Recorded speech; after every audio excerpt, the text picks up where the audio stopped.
Okay, here's number 13. It says the graph of f of x is given. Use the graph to stretch and shrink or reflect to obtain some new graph, which we're calling g of x. Okay, part A is a vertical stretch. The reason it's a vertical stretch is because the 2 is on the outside of my original function. Therefore, I need to multiply the y coordinates by a factor of 2. So instead of negative 5, 2, I'm going to have negative 5, 4, and that point would be there. Instead of negative 3, negative 2, I would have negative 3, negative 4. That point would be there. Instead of 0, negative 4, I would have 0, negative 8 by a factor of 2.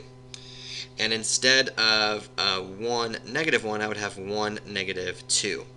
So when I connect all of these again, this would be a vertical stretch, and that would be my new function g of x. That's how you would properly do that problem. Now, part B is a reflection over the x-axis. The reason I know this is a reflection over the x-axis is because I just have a negative sign outside of my function. Okay, so all I have to do is change the y-coordinates to the negative. So instead of negative 5, 2, I would have negative 5, negative 2. Instead of negative 3, negative 2, I would have negative 3, positive 2. Instead of 0, negative 4, I would have 0, positive 4.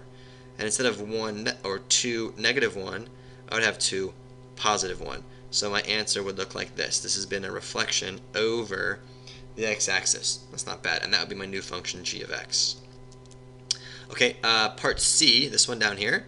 This is a horizontal shrink. And the reason I know it's a horizontal shrink is because the 2 is on the inside. And the way that we perform a horizontal shrink is we divide the x-coordinate by our factor, which in this case happens to be 2. So dividing negative 5 by 2 would put me at negative 2.5, 1, comma, 2. Instead of negative 3, I would be at negative 1.5, comma, negative 2.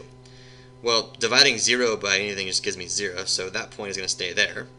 And then instead of negative 2, or sorry, 2, I would have 2, instead of 2, negative 1, I would have 1, negative 1. So my graph would look like this. This is a horizontal shrink. So notice all the y components stayed the same. Okay, and then lastly, part D, this is a horizontal stretch. And the reason I know it's a horizontal stretch is because, first of all, I know it's horizontal because I'm multiplying by a number inside my function, and that number happens to be between 0 and 1. That makes it a horizontal stretch. So we are going to divide the x-coordinate by a half, which is essentially just multiplying the x-coordinate by 2. So I'll show you what I mean. Instead of negative 5, 2, we would have negative 5 divided by a half. In my head, I'm just doing this. This would give me negative 10, 2. So I am basically multiplying the x-coordinate by that number. Okay, so instead of negative 3, I would have negative 6, negative 2. So there's negative 5. Here's negative 6, negative 2. This one's going to stay here because it's not going to move because it's a 0. And then instead of 2, I would go all the way out to 4. And then I would draw my new function. Of course, you guys would use a straight edge, and it would look really pretty. But that would be my new function, g of x. That's how you do that problem.